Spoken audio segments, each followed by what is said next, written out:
Muy buenos días, bienvenidos de nuevo a Negocios Televisión. Seguimos en este especial informativo enfocado en el aniversario del 7 de octubre, después del ataque de Hamas que conmocionó al mundo, que ha desencadenado también esta guerra a gran escala, que sigue precisamente escalando. Vamos a analizar precisamente durante prácticamente todo el día, en una programación especial, lo que ha sucedido durante este año y sobre todo qué puede suceder a partir de ahora, en un momento en el que la tensión es máxima, todos pendientes de un ataque inminente por parte de Israel, de la respuesta por parte de Irán, que por cierto hoy se informaba de que ya está llevando a cabo pruebas nucleares, de que podría estar llevando a cabo pruebas nucleares, sí, en un momento en el que además siguen los ataques, tanto Hezbollah como sobre todo Hamas ha impactado en las últimas horas en Tel Aviv. Vamos a analizar todas estas cuestiones de la mano del doctor Antonio Basayote Martín, profesor de Historia y de Estudios Árabes e Islámicos, especializado en Oriente Próximo. ¿Qué tal? Muy buenas, Antonio, muy buenos días. Buenos días. Pues encantados de tenerte por aquí, como decimos, en un aniversario de un hecho que ojalá no hubiese ocurrido, pero intentando analizar qué ha pasado durante todo este año, Antonio, y sobre todo qué puede pasar a partir de ahora. La pregunta es clara, si estamos en el momento más tenso de este año de conflicto, parece que cada vez va más, ¿no? Que cada vez va escalando. Sí, efectivamente parece bueno, no lo parece, sino que las evidencias sobre el terreno revelan que la escalada además es exponencial. Es que cada día o cada 2 días el aumento de la violencia es cualitativo. No solamente es que sea cuantitativo, es que haya más masacres, más víctimas mortales, sino que además es de mayor envergadura. Se están constantemente sobrepasando líneas rojas. Siempre, desde el principio, ha sido por parte de Israel. Si bien es verdad, y me remonto, bueno, pues hace un año ya que lo comentaba, Sergio, es cierto que en lo que a las víctimas civiles concierne, ojalá nunca se hubiera producido el 7 de octubre. Ahora bien, hemos de tener en cuenta siempre el contexto en el que ocurrió ese 7 de octubre. El propio Antonio Guterres en Naciones Unidas, recuerdo perfectamente cómo dijo, bueno, estos ataques de la resistencia armada palestina, porque no debemos olvidar que Hamas, como su propio nombre indica, y ha sido un movimiento de resistencia radicalizado, evidentemente, pero no partían de la nada. No hablamos de una generación de criminales espontáneos, sino que todo tiene un contexto y efectivamente ese 7 de octubre es la continuación del 6 de octubre, a su vez del 5 de octubre, y así nos podemos remontar como mínimo a 17 años de bloqueo, de encierre literal, de cercamiento literal de más de 2 millones de personas en 365 kilómetros cuadrados, en una de las zonas más densamente pobladas del mundo, bueno, pues en una región que es más chica que, por ejemplo, que París. Y ahí hacinar a 2.300.000 personas que son refugiados, que viven en condiciones miserables y a los que a lo largo de esos 17 años se les ha estado bombardeando constantemente, pues lo del 7 de octubre fue, en primer lugar, la explosión de una olla a presión. No cabía más, o sea, lo lógico hubiera sido que esa olla explotase. El 5 de octubre, el 9, un mes después, un mes antes, finalmente fue el 7 de octubre. Por otro lado, también para los palestinos, a pesar de las víctimas, no solamente directas, o sea, no solamente hablamos de más de 42.000 personas asesinadas, sino estamos hablando de más de 90.000 como mínimo heridos. Además de las 42.000 personas, más de 42.000 personas según Naciones Unidas, no solamente según las cifras oficiales que vienen de Gaza, sino cifras refrendadas por la UNRWA, la Agencia de Naciones Unidas para los Refugiados Palestinos. Además, hay como mínimo 10.000, 15.000 o muchos más personas sepultadas bajo los escombros. Ya hay cálculos, bueno, hace poco The Lancet lanzó un estudio que indicaba unas investigaciones, el prestigioso diario británico, que eran bastante más de 100.000 personas las asesinadas. Hemos de recordar que en Gaza las víctimas que se dicen más de 42.000 son víctimas oficiales, es decir, a las que se le ha tomado datos en hospitales, que no existen prácticamente. Entonces, estamos ante unos eventos calamitosos, pero decía que a pesar de esa virulencia, masacre brutal que va a traer más consecuencias, los palestinos, esos ataques, por otro lado, han puesto a la cuestión palestina, la han relegado del olvido y la han puesto sobre la mesa. La cuestión palestina ha vuelto a estar. Estos días, inteligentemente, el gabinete de Benjamin Netanyahu, el gobierno israelí, ha sabido bien cómo desviar la atención de Gaza y de Cisjordania hacia Líbano. Por lo que ahora, bueno, pues además del caos y en toda la región, de paso al menos, se liberan de la presión interna que tenía el gobierno israelí que de su sociedad, que su sociedad estaba reclamando pues un alto el fuego con intercambio de rehenes, ¿no? Y bueno, ahora el foco está puesto en Líbano, por lo que el frente en Gaza y en Cisjordania queda relegado a un segundo plano.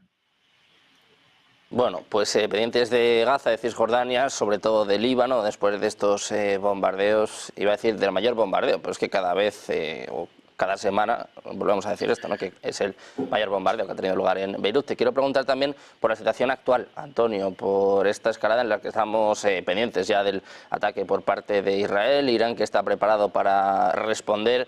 ¿Hasta qué punto puede llegar esto? Estaba leyendo precisamente hace escasos minutos que un general de alto rango de Estados Unidos ha ido pues, precisamente en estos días a Israel, Michael Kurilla, pues un poco para evaluar cómo va a ser la respuesta a Irán. No sé si se va a poder detener esta escalada, porque tampoco parece que nadie esté por la labor. Sí que están por la labor. La mayoría de los países de la región, estamos hablando ya de más de Oriente Próximo, lo que llamamos lo que en árabe es el Levante, el Mashrek, expandido a Oriente Medio, si incluimos Irán, incluso Turquía. Hablamos de que todos estos estados están, salvo el caso de Israel, oficialmente, declaradamente, están llamando a la contención. El otro día en Naciones Unidas salieron varios portavoces, creo que recordar, fue muy contundente, muy tajante en este sentido, el ministro de Exteriores jordano. Dijo, ante la supuesta amenaza que sufría Israel, que como digo no es una amenaza asistencial en ningún caso por muchos proyectiles balísticos que pueda lanzar Irán. No obstante, el ministro de Exteriores jordano dijo claramente: todos los estados, que además son muchos de ellos aliados de Israel, es el caso de Jordania, es el caso de Egipto, es el caso de Marruecos, aunque está en el Magreb, todos estamos completamente dispuestos a llegar a un alto el fuego. La condición sine qua non es que evidentemente Israel debe frenar la escalada bélica. Si os fijáis, a partir del 8 de octubre, quien lleva, digamos, la iniciativa en esta escalada militar, barriendo todas las fronteras y rompiendo todas las líneas rojas, ha sido Israel. Israel lleva la iniciativa. Irán se ha contenido hasta que se ha visto obligado a responder con dos ofensivas, la de abril muy limitada, de hecho se presume que acordada con interlocutores como podría ser Turquía, y esta última, como no podía ser de otra forma, con el asesinato de Hassan Nasrallah y el no contestado asesinato del líder de los negociadores de Hamas, del ala política de Hamas, Ismail Haniyeh, y la consecuente violación de la soberanía nacional, del espacio de la soberanía territorial iraní, con esos dos asesinatos, sí que la envergadura del ataque ha sido algo mayor. Pero bueno, insisto, más allá de los titulares y de que sí, de que 25 misiles fueron directos a zonas estratégicas, sobre todo desde el punto de vista militar. Alcanzaron varias bases militares. Esos misiles balísticos no suponen ninguna amenaza existencial para Israel. Y por tanto, el balón está sobre el tejado de Israel. La cuestión que tenemos una vez más es de un doble factor. Por un lado, personal, Netanyahu no quiere que se pare este estado de guerra porque le perpetúa en el poder y por tanto le protege con inmunidad parlamentaria que tiene, o presidencial, aunque sea primer ministro, de los casos de corrupción que le acechan. Ante un eventual cese al fuego, ante una eventual elección dentro de Israel, si quedase fuera del gobierno, Netanyahu sería procesado más pronto que tarde, si es el caso. Entonces a él le interesa una guerra perpetua. Y más allá de esos intereses personales, además se dan una confluencia de intereses más que estratégicos, que también muy importantes son los intereses ideológicos, los factores, la motivación ideológica. Prácticamente ningún analista analiza la motivación ideológica del gobierno de Israel, que está liderado por tres partidos fundamentalistas. Un partido de extrema derecha como es el Likud, pero gobernado con una persona que ha perdido el rumbo, que simplemente se quiere salvar a sí misma, que es Benjamin Netanyahu, primer ministro, y dos partidos que son del movimiento colono, que son movimientos extremistas, fundamentalistas, mesiánicos, que hablan de recuperar las fronteras míticas bíblicas del Génesis. Estamos ante, como digo, dos partidos, el caso de Ben Gvir, el hogar judío, Fuerza Judía, y el caso de Bezalel Smotrich, como sabéis, ministro de Finanzas, líder del partido sionismo religioso. Son dos partidarios de la expulsión de los árabes, son partidarios oficialmente, lo dicen explícitamente, de la ocupación del Líbano y más allá, de la ocupación y de la colonización de Gaza. Por lo cual, con este gabinete actual, con este gobierno y con el movimiento colono desenfrenado que está realizando la limpieza étnica en Cisjordania y en Jerusalén Este, no hay atisbo de paz. ¿Cuál es la situación? Interposición, o sea, obligación de las potencias extranjeras. Francia ha dado un paso adelante, por lo menos retóricamente. Debe ahora realizar un embargo efectivo de armas, cesar las armas a Israel para obligarle a sentarse a negociar. Es que si no, no hay otra. Si Israel se siente impune y siente que puede hacer lo que quiera con el apoyo incondicional de Estados Unidos, va a seguir atacando Siria, Irak, Líbano, Yemen, destrozando los territorios palestinos ocupados, que debería además proteger, aunque parezca mentira, y perpetrando un genocidio en todas reglas en Gaza. Pues pendientes de lo que ocurre en Gaza, también en Líbano y sobre todo de lo que pueda ocurrir con Irán en los próximos días. Antonio, como siempre, placer tenerte por aquí con nosotros para analizar cómo está la situación. Muchísimas gracias. Placer, Antonio. Muchas gracias a ustedes. Buen día. Buenos días. Nosotros, precisamente mirando lo que acontece en Oriente Medio, vamos con una última hora, que en este caso es un mensaje precisamente del primer ministro israelí Benjamin Netanyahu en este aniversario de la masacre del 7 de octubre. Dice que Israel se ha levantado como pueblo. Escuchamos las palabras de Benjamin Netanyahu. במקום הזה ובמקומות רבים בארצנו אנחנו זוכרים את נופלינו, את חטופינו, שאנו מחויבים להחזירם, את גיבורינו שנפלו למען הגנת המולדת והארץ. עברנו טבח נורא לפני שנה, ואנו קמנו כעם, כאריות, העם כלביא יקום וכארי יתנשא. אדוני ראש הממשלה, אנחנו נמצאים למרגלותיה של אנדרטה של הנופלות והנופלים מאז תחילת חרבות ברזל עד היום הזה. לצערנו הרב 87, והאנדרטה, המיקום המיוחד שלה כאן במרכז ירושלים. המשפחות מגיעות לפה, תושבי ירושלים מגיעים לפה, ודאי בחוץ. ואנחנו מתפללים שראשית כל החטופים יחשבו לביתם ושננצח ובעזרת השם שלא יהיו עוד קורבנות. בעזרת השם. Pues pendientes de las palabras de Benjamin Netanyahu, sus primeras declaraciones en este aniversario del ataque del 7 de octubre. Nosotros precisamente seguimos con este especial, seguimos analizando lo que sucedió, también lo que está sucediendo en estos momentos de la mano de Adrián Celaya, presidente de CAI Group, que está con nosotros un día más. ¿Qué tal? Muy buenas, Adrián, buenos días. Hola, ¿qué tal? Muy contento de estar con vosotros, como siempre.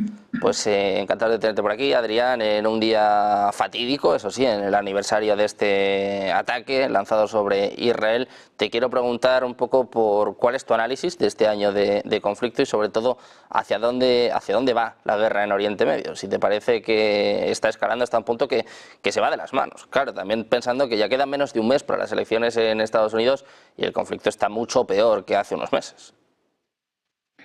Sí, bueno, independientemente de esas dudas que hay sobre qué sucedió realmente en el origen, aquel 7 de octubre, en qué medida era solo una iniciativa de Hamás o era algo que ya conocían los servicios de inteligencia de Israel. Bueno, ha habido muchas especulaciones alrededor de esto, pero claro, lo importante es efectivamente lo que pasó ese día y lo que ha pasado a partir de entonces, ¿no? Si queremos rápidamente situarnos en la situación actual, nos encontramos con un proceso en el que Israel se ha visto enfrentado, vamos a decir, a, alguno diría, pequeños enemigos en su entorno, en Gaza, en la frontera con el Líbano, en Cisjordania y los hutíes de Yemen, ¿no? Y a pesar de las aparentes expectativas del gobierno de Netanyahu, pues no solo no consiguió dominar Gaza, sino que es ya prácticamente estancado en esos conflictos, ¿no? Pero, claro, la segunda fase es que a pesar de haberse estancado en esos conflictos, hoy, quizás precisamente por eso, la estrategia del gobierno de Israel ha sido emprender sucesivas provocaciones destinadas a conseguir una escalada del conflicto, ¿no? Una escalada, bueno, que ha sido muy evidente durante todo este año, estos intentos de escalada, pero claro, hay algunos hitos pues, claramente llamativos, como que de pronto se lanzaran aquel ataque sobre el consulado iraní en Siria, algo que no tenía ninguna explicación, evidentemente desde un punto de vista militar. Alguien que apenas puede combatir con los que está combatiendo, no se busca de pronto nuevos enemigos, ¿no? Y también, por supuesto, más adelante, el asesinato de Haniyeh, del líder de Hamás en Teherán, bueno, y más recientemente, pues el propio ataque en profundidad al Líbano, algo que introduce a Israel, ya se está viendo, en una dinámica militarmente absurda. Claro, ellos pueden bombardear porque el Líbano apenas tiene aviación, pero en cuanto entran los combates en tierra, pues Israel tiene todas las de perder, el Líbano, ¿no? Y así todo han hecho una apuesta estratégica frente a la cual, lógicamente, parece que el propio ejército israelí se estaba oponiendo, ¿no? Y que ha sido una decisión política dentro de ese contexto de estrategia, cuyo objetivo evidente es intentar a toda costa y provocar a Irán a una reacción que justifique la reacción israelí y la involucración de Estados Unidos, ¿no? Este es lamentablemente el contexto el que ha sido muy evidente a lo largo de todo el año y es el contexto en el que nos encontramos, ¿no? Irán ha estado conteniendo su reacción permanentemente. En abril tuvieron una reacción más que nada simbólica, pero claro, llegan momentos en que precisamente por no responder a las provocaciones, estas provocaciones se repiten, van a más, y en el que Irán, por lo que sea, ha tenido la sensación de que no tenía más remedio que dar otra respuesta y ha dado una respuesta con un ataque, digamos, contundente, pero limitado y contenido, ¿no? Pero claro, dentro de esa estrategia de escalada era evidente que Israel va a intentar aprovechar esa respuesta para una reacción que mantenga esa huida o esa evolución hacia la escalada, vamos a decir, regional, ¿no? Hacia una guerra abierta, ¿no?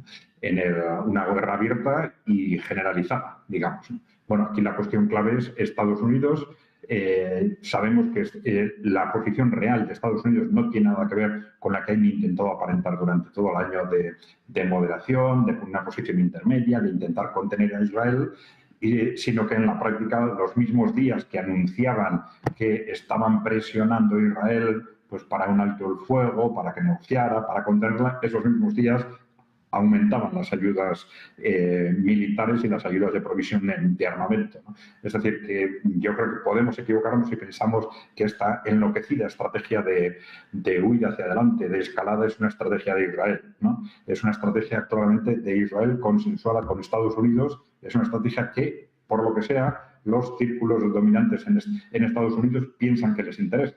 Y esto lo comprendemos mucho mejor si nos damos cuenta de que lo que está sucediendo en Irán, perdón, en Oriente Medio y lo que está sucediendo en Ucrania no es casualidad, que estemos a la vez en esa dinámica de escalada y con unas estrategias tremendamente similares, intentando en un caso provocar a Irán para generar una reacción y en el otro caso intentando provocar a Rusia ya hace más de un año, ¿no? Está claro que intentan...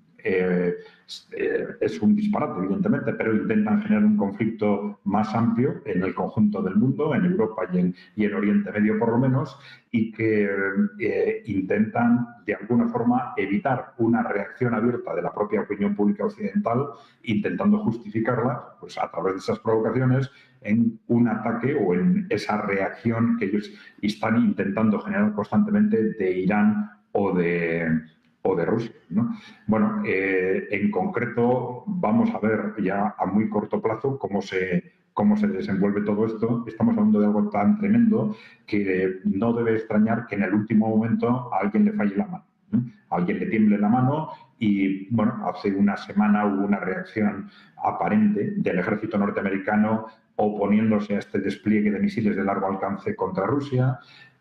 Bueno, no sabemos hasta qué punto puede llegar esa posición, pero bueno, parece que detuvo esa dinámica durante unos días o semanas y, bueno, no hay que descartar que algo similar suceda con respecto al proceso en el Oriente Medio, es decir, que ante lo tremendo que puede ser un enfrentamiento directo con Irán, que puede llevar, como Irán ha dicho claramente, a la destrucción de las capacidades petrolíferas de Oriente Medio y, por lo tanto, a una depresión mundial, por lo menos a una depresión mundial de forma inmediata, pues ante esa expectativa a alguien le tiembla la mano. Como tú has dicho, estamos a un mes de las elecciones presidenciales. Ya dijimos hace un año que este precisamente iba a ser el momento clave, el momento más peligroso desde el punto de vista de esa estrategia de escalada, y esto se está verificando tanto con respecto a Ucrania como con respecto a Israel. Irán y Rusia parece que han estado intentando ganar tiempo, alargar los plazos de ser posible para enganchar con esas elecciones presidenciales, pero evidentemente en la otra parte saben esto y todo parece indicar que están intentando desencadenar el conflicto antes de las elecciones presidenciales, que de tal forma que o bien sea ya un conflicto abierto continental o intercontinental, o bien esté ya suficientemente en marcha el conflicto como para que el nuevo presidente, sea uno u otro, ya difícilmente pueda salirse de esa dinámica ya puesta en marcha. Pues precisamente analizando esto, analizando lo que está sucediendo, ¿no? Lo que ha sucedido en la última semana después del ataque con misiles balísticos de Irán, quiero preguntarte por la respuesta que parece inminente por parte de Israel. Más o menos lo contabas por encima, ¿no? Que se esperan ataques a instalaciones petroleras, se hablan también de instalaciones a plantas nucleares, instalaciones nucleares. El propio Trump, por cierto, también lo decía este mismo fin de semana. Te quiero preguntar por esto, ¿por dónde crees que va la respuesta de Israel? Y también, ¿qué va a hacer Irán en el caso de que se ataquen pues tanto instalaciones petroleras o instalaciones nucleares? Muchos hablan de un posible cierre del estrecho de Hormuz. Sí, bueno, algunas cosas ya han dicho ellos mismos, ¿no? Depende de cuál sea ese ataque de Israel, que es Israel, hay que repetirlo, es Estados Unidos el que toma las decisiones. Dependiendo hasta dónde ese ataque, la respuesta de Irán puede ser otro ataque sobre Israel, o si atacan ya de forma masiva las instalaciones petrolíferas de Irán, pues la respuesta puede ser perfectamente no solo el cierre del estrecho de Hormuz, sino, ya lo han dicho, el ataque a instalaciones petrolíferas en distintos países de Oriente Medio. lo han dicho ya claramente, y esto ya sabemos lo que significaría, ¿no? Un desastre económico mundial de forma inmediata. Entonces, Irán va a tener que reaccionar, porque ya una vez que entró en esta dinámica, no puede evitar una reacción proporcional al ataque que recibe, ¿no? Y este es un escenario que en este momento se está volviendo perfectamente posible, lamentablemente. Muy pendientes de la escalada en Oriente Medio, de este enfrentamiento cada vez más directo entre Irán e Israel. Muchísimas gracias, como siempre, Adrián, por estar con nosotros. Un placer. Muy bien. Gracias a vosotros. Un placer, Adrián. Nosotros seguimos pendientes de la actualidad con este especial de Oriente Medio, también pendientes de las noticias.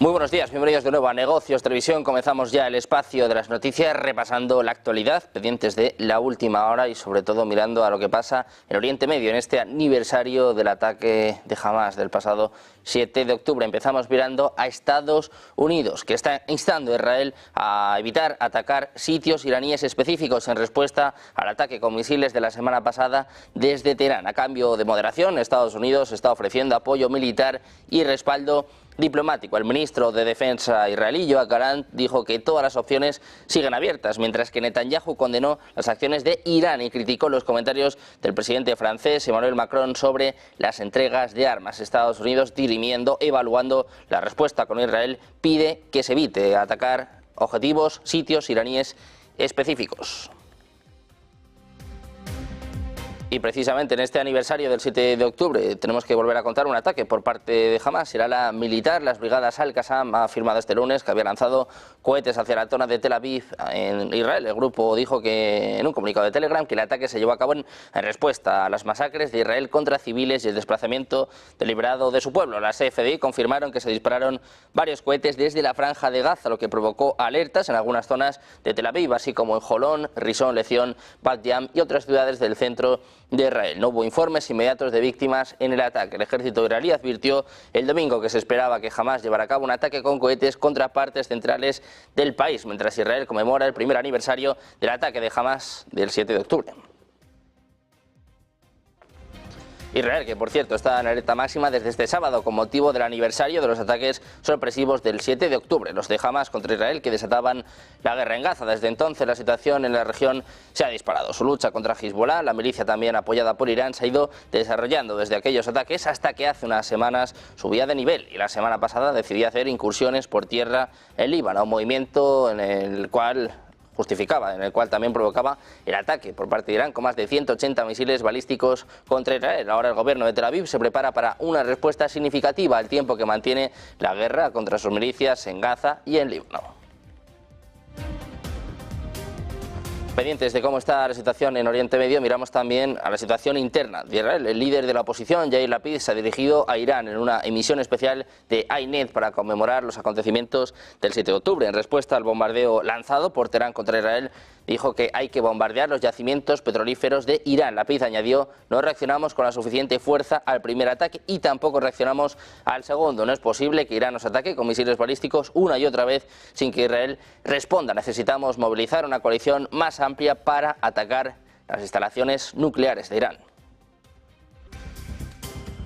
También todos pendientes del papel de Estados Unidos en este conflicto, de cómo está intentando limitar, al menos evaluar la respuesta por parte de Israel. Les contamos que el jefe del CENTCOM de Estados Unidos, el general Michael Kurilla, mantuvo ayer una evaluación con el jefe del Estado Mayor de las FDI, el teniente general Herzi Halevi, según informaba el ejército israelí. Dice que la visita del general abordó las cuestiones de seguridad en cuestión, con énfasis en Irán y el Frente Norte, es lo que afirman las FDI. La visita se produjo en medio de los preparativos de las fuerzas de defensa de Israel para responder al ataque con misiles balísticos de Irán de la semana pasada.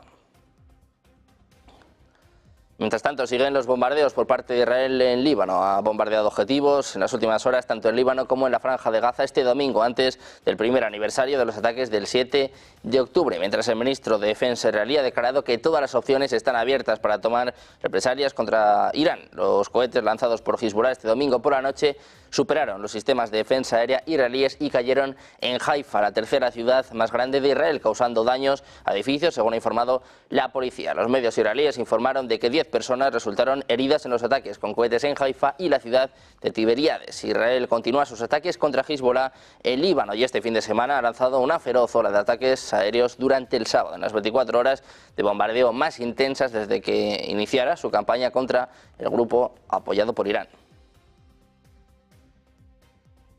Miramos también a la reacción internacional, y es que Irlanda ha rechazado los llamamientos israelíes para que sus tropas de paz de la ONU se retiren del Líbano, insistiendo en que no las va a evacuar, pese a que Israel ha intensificado su campaña aérea contra Hezbollah. El presidente irlandés criticaba así duramente las amenazas que calificó de indignantes contra los cascos azules de las fuerzas de defensa de Israel, que intentaban obligarlos a evacuar las aldeas que están defendiendo. Palabras que llegan días antes de que el primer ministro irlandés visite la Casa Blanca. Irlanda tiene 347 tropas de mantenimiento de la paz estacionadas en el sur del Líbano, como parte de un batallón conjunto con soldados polacos. 2 de los 25 puestos de avanzada en la línea azul que divide el Líbano de Israel y los altos del Golán están bajo mando irlandés. Higgins dijo que Israel había exigido que toda la misión de mantenimiento de la paz de la FPNUL en el Líbano se alejara del conflicto. El ministro de Justicia dijo este domingo que las tropas irlandesas estaban en peligro real y que el presidente había hecho bien en hablar a este respecto.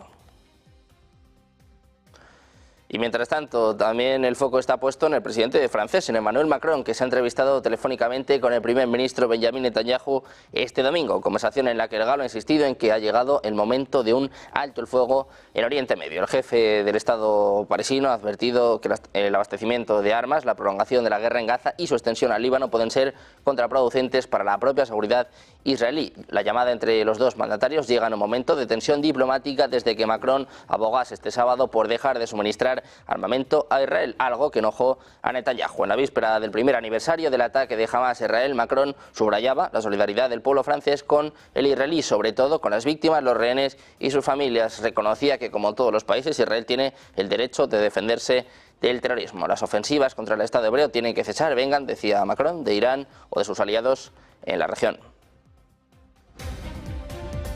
Y por su parte, el primer ministro israelí, Benjamin Netanyahu, reiteraba en esa conversación telefónica con Macron que espera que sus aliados no impongan restricciones que solo fortalecerán al eje del mal de Irán, después de que el propio mandatario europeo abogase por limitar el envío de armas. Decía que así como Irán apoya a todas las partes del eje terrorista iraní, se espera que los amigos de Israel lo respalden y no le impongan restricciones que solo fortalecerán el eje del mal iraní. Es lo que decía hoy en un comunicado la oficina del primer ministro Netanyahu, informando sobre la llamada entre ambos mandatarios.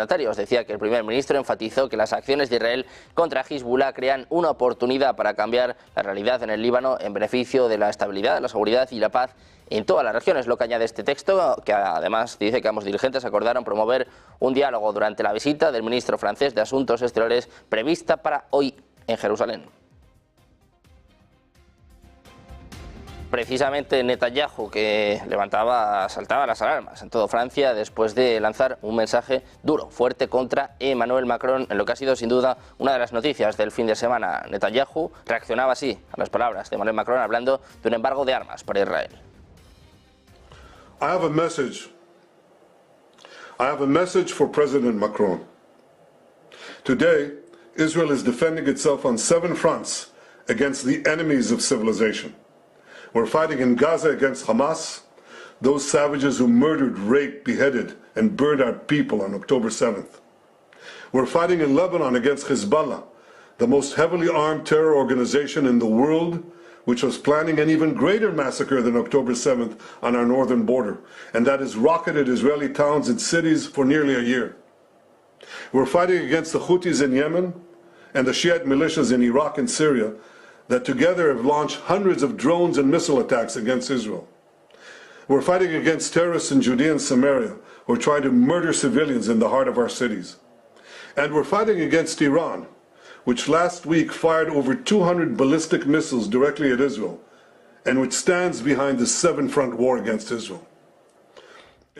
Y miramos también a Irán, y es que el comandante de la fuerza Quds del CGRI, Ismail Qani, se encuentra en buena salud, al menos es lo que afirma el comandante adjunto de la fuerza Iraq Mashhedi, añadiendo que no se necesitan más declaraciones sobre el tema. Todo esto viene a raíz de que se había especulado que el propio Qani resultó herido o muerto en el ataque que tenía como objetivo al presunto próximo líder de Hezbollah, Hassem Sefieddin. Aún no hay ninguna declaración de Hezbollah sobre la condición de Sefieddin después de los informes de que perdieron contacto con él tras el ataque aéreo.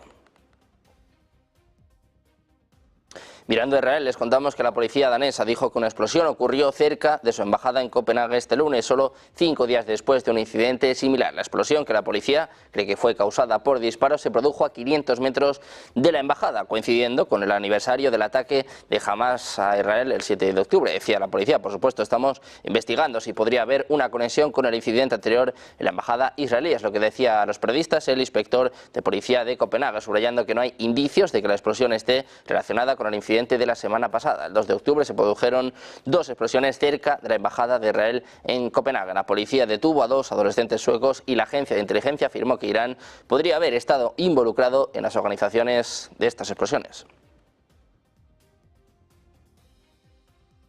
Precisamente mirando a Irán, les contamos que el comandante de la fuerza Quds de Irán, Ismail Qani, que viajó al Líbano después del asesinato el mes pasado del líder de Hezbollah, no ha sido visto desde los ataques a Beirut la semana pasada. Es lo que apuntaban a Reuters 2 altos funcionarios de seguridad iraníes. Mientras que, como les contábamos, precisamente desde Irán están hablando de que este comandante de la CGRI está en buen estado de salud. No admitía más preguntas en medio de estos rumores de que precisamente el jefe de la fuerza Quds de Irán podría haber fallecido en los ataques en Beirut la semana pasada. Y miramos también a Europa, y es que la presidenta de la Comisión Europea, Ursula von der Leyen, ha condenado los ataques de Hamas cuando se cumple el primer aniversario de los atentados sin precedentes en suelo israelí, afirmando que generaron un inmenso sufrimiento en Israel, pero también en palestinos inocentes, en referencia a la ofensiva desatada contra la Franja de Gaza. En concreto, Ursula von der Leyen lanzaba este mensaje en el aniversario del ataque, subrayando en un comunicado que los ataques de Hamas dejaron imágenes espeluznantes de un salvajismo indescriptible. Insistía en que no puede haber justificación alguna para los actos de terror de Hamas, decía von der Leyen. Condenó una vez más y en los términos más enérgicos posibles esos bárbaros ataques. Es lo que indicaba sobre los atentados que se saldaron con 1.200 muertos y cientos de rehenes. En este sentido, la jefa del Ejecutivo Europeo sostiene que las acciones del movimiento islámico causaron un inmenso sufrimiento no solo al pueblo de Israel, sino también a los palestinos. Así ha querido tener palabras para honrar a las víctimas israelíes y palestinas, aunque sin señalar concretamente la campaña militar de Israel en Gaza. Y precisamente mirando a Europa nos hacemos eco, miramos a palabras del canciller alemán Olaf Scholz, que ha manifestado este lunes, en el primer aniversario del ataque del 7 de octubre, el apoyo de su país a Israel y a su lucha contra Hamas. Decía Olaf Scholz: sentimos con vosotros el horror, el dolor, la incertidumbre y la tristeza. Estamos a vuestro lado. Hay que luchar contra los terroristas de Hamas. Es lo que decía el propio Scholz, que también llamó la atención sobre el sufrimiento de los palestinos en la Franja de Gaza, diciendo que la gente necesita esperanza y perspectiva si quiere renunciar al terrorismo. Pidió un alto el fuego y la liberación de los 101 rehenes retenidos en Gaza.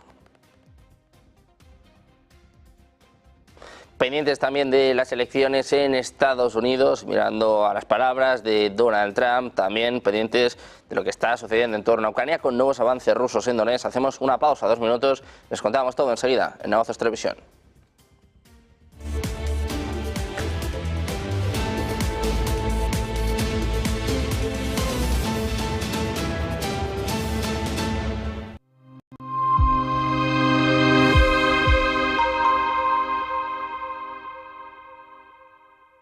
¿Verdad que no saltarías de un avión sin paracaídas? Entonces, ¿por qué alquilas tu inmueble sin garantizar el cobro? Con el nuevo servicio Garantía Indefinida SEAC, tienes garantizado el cobro del alquiler puntualmente. Defensa jurídica, daños por vandalismo y protección antiocupas. Alquila tranquilo, SEAC responde.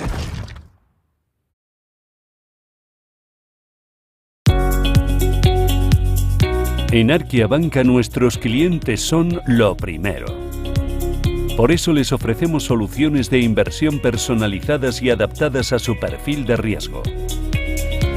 Nuestro método: diseñamos una estrategia a largo plazo combinando fondos consolidados y diversificados tras realizar un exhaustivo análisis de los mercados y las tendencias globales. Arquia Banca. Cuidamos de su patrimonio como si fuese nuestro.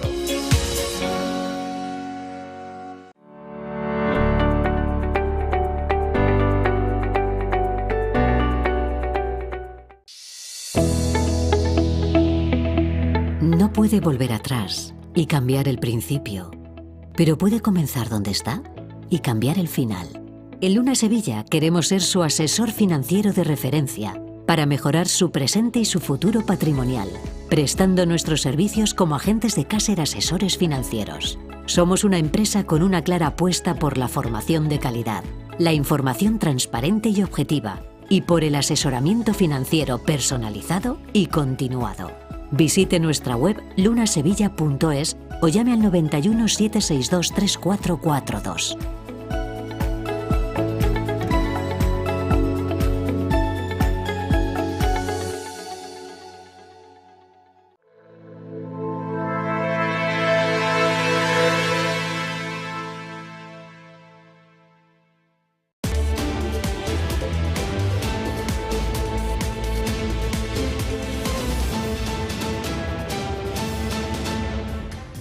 Ya estamos de vuelta en Negocios Televisión, seguimos pendientes de la última hora con el foco puesto en las elecciones de Estados Unidos. Se pronostica que los planes económicos de Donald Trump van a aumentar la deuda federal aproximadamente al doble del aumento esperado si Kamala Harris es elegida. Son los cálculos que se desprenden de un nuevo análisis del Comité para un Presupuesto Federal Responsable, un grupo no partidista en Washington. Se proyecta que hasta 2035 la deuda federal aumentará en 7,5 billones si el expresidente llega a la Casa Blanca y cumple su promesa de reducir los impuestos a las personas y las empresas, aplicando fuertes aranceles a los bienes importados y deportar a millones de inmigrantes, entre otras propuestas. Se estima que la plataforma de la vicepresidenta Harris, que incluye créditos fiscales ampliados para pequeñas empresas, mejor acceso a guarderías y viviendas asequibles, pero impuestos corporativos más altos, aumentará la deuda en 3,5 billones de dólares durante el mismo periodo. El informe, que advierte sobre el peligro de una eventual crisis fiscal, se publica a 5 semanas de las elecciones presidenciales de Estados Unidos. Las encuestas indican una carrera reñida entre ambos candidatos que han hecho de la economía un punto central de sus campañas. Y precisamente mirando a Donald Trump, al candidato presidencial republicano, les contamos que según un informe de New York Times se muestra confundido, olvidadizo, incoherente o desconectado de la realidad en sus discursos, lo que puede indicar cambios cognitivos relacionados con su edad. Es lo que indica un artículo publicado este domingo por The New York Times. Dice que Trump siempre ha hablado mucho y a menudo nos ha pegado a la verdad, pero con el paso del tiempo sus discursos se han vuelto más oscuros, más duros, más largos, más furibundos, menos centrados, más profanos y cada vez más fijos en el pasado. Es lo que afirma este periódico. En el mismo sentido, manifestó que el expresidente de 78 años frecuentemente divaga, se repite, va de un pensamiento a otro, algunos de ellos difíciles de entender, otros inacabados y otros prácticamente fantásticos. Dice además que expresa afirmaciones extravagantes que parecen inventadas de la nada. Asimismo, según un análisis computarizado del medio, los discursos de la campaña de Trump duran ahora una media de 82 minutos frente a los 45 minutos que duraban en la campaña de 2016.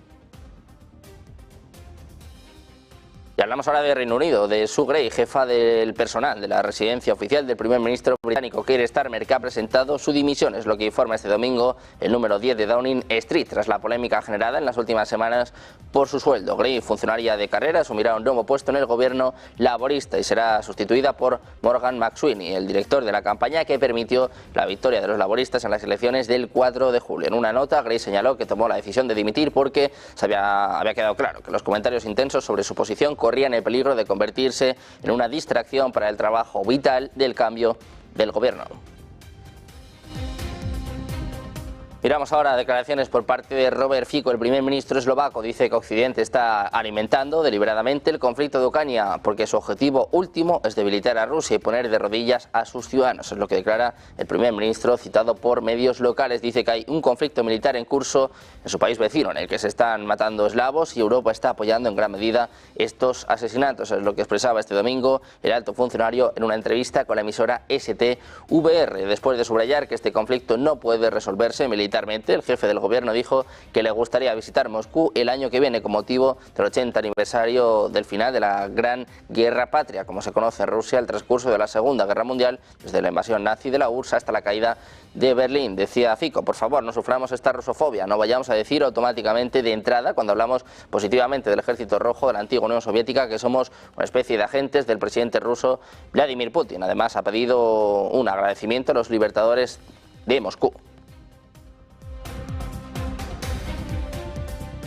Y precisamente miramos a Rusia y a Estados Unidos, y es que Rusia ha declarado que el regreso de su embajadora en Estados Unidos, Anatoly Antonov, no supone una rebaja de nivel de representación diplomática rusa en el país norteamericano. Le preguntaban sobre esto a Peskov y decía, por supuesto que no, desde luego que no, el nuevo embajador será nombrado oportunamente, es lo que apuntaba Peskov en su rueda de prensa telefónica diaria. Peskov respondía así a una pregunta acerca de si el retorno a Rusia de Antonov y el término de su misión en Washington se podía interpretar como una disminución del nivel de la representación diplomática en Estados Unidos, país que va a celebrar comicios presidenciales dentro de un mes. El sábado el Ministerio de Exteriores de Rusia anunció que Antonov, de 69 años, había concluido sus funciones de embajador en Washington, cargo que ocupaba desde agosto de 2017. Mirando a Rusia, hablamos del ministro de Asuntos Exteriores, Sergei Lavrov, ha afirmado que Ucrania no quiere restaurar la paz en el país. Decía literalmente, en la actualidad, hasta donde podemos ver, restablecer la paz no forma parte del plan de nuestro adversario. Zelensky no ha revocado su decreto que prohíbe las negociaciones con Moscú, es lo que afirmaba Lavrov en una entrevista con Newsweek publicada este lunes, culpando también a Estados Unidos y otros países de la OTAN por garantizar que la guerra continúe al brindar a Ucrania apoyo político, militar y financiero y discutir la opción de permitir que Kiev use armas de fabricación occidental para ataques en el interior del territorio ruso. Decía el propio Lavrov que jugar con fuego de esta manera puede tener consecuencias peligrosas. El principal diplomático ruso insistió en que Moscú está abierto a una solución político-diplomática que elimine las causas profundas de la crisis y que la solución debería tener como objetivo poner fin al conflicto en lugar de lograr un alto el fuego. Precisamente mirando a Rusia, las autoridades de Kiev han asegurado que este lunes han caído restos de misiles en 3 distritos de la capital ucraniana durante la hora punta después de que las defensas aéreas repelieran un ataque ruso. Sergei Popko, jefe de la administración militar de la ciudad, aseguró que el ataque en el que Rusia disparó misiles hipersónicos Kinzhal contra Kiev no causó daños importantes ni víctimas, es lo que informa la agencia Reuters. Los escombros dañaron el tejado de un edificio residencial de varias plantas en el distrito de Solomiansk, en el oeste de la ciudad, y algunos restos cayeron en el terreno de una escuela. También provocaron daños en el techo de un coche en el distrito de Horosisk, en el sur de Kiev. Además, Rusia llevó a cabo un ataque nocturno con drones en los alrededores de la capital, según informaban las autoridades de la ciudad. En el asalto se utilizaron unos 15 drones. Precisamente mirando a Rusia, les contamos que siguen los avances en Donetsk. Las fuerzas rusas han completado la toma de la localidad de Krasnogorivka, en el eje de Kurayove del frente de la región oriental de Donetsk, según el canal de Telegram ucraniano Deep State, cercano al Ministerio de Defensa de Kiev y que sigue la evolución de la guerra a diario. Dice que el enemigo termina la ocupación completa de Krasnogorivka, es lo que escribe Deep State en referencia a este municipio ucraniano que antes de la guerra tenía más de 16.000 habitantes y se suma a las decenas de localidades tomadas por Rusia en los últimos meses en sus avances lentos pero constantes en la región de Donetsk. Ya hablamos ahora de Ucrania, y es que el Estado Mayor ucraniano ha asegurado este lunes haber alcanzado el mayor depósito de combustible de la península de Crimea. En concreto, habla de nuevas acciones rusas contra el territorio, de nuevas acciones ucranianas contra el territorio ruso. Decía literalmente, esta noche hemos golpeado con éxito una terminal marítima de petróleo del enemigo situada en la Feodosia, temporalmente ocupada en la República Autónoma de Crimea. Es lo que explica el Estado Mayor de Kiev en un comunicado haciendo uso del nombre oficial que la península sigue teniendo en la terminología oficial ucraniana. La nota oficial agrega que a consecuencia del ataque se produjo un incendio en las inmediaciones de la infraestructura que, según la agencia pública ucraniana de noticias, Ukrinform, es el depósito de combustible más grande de Crimea y sirve para alimentar al ejército ruso.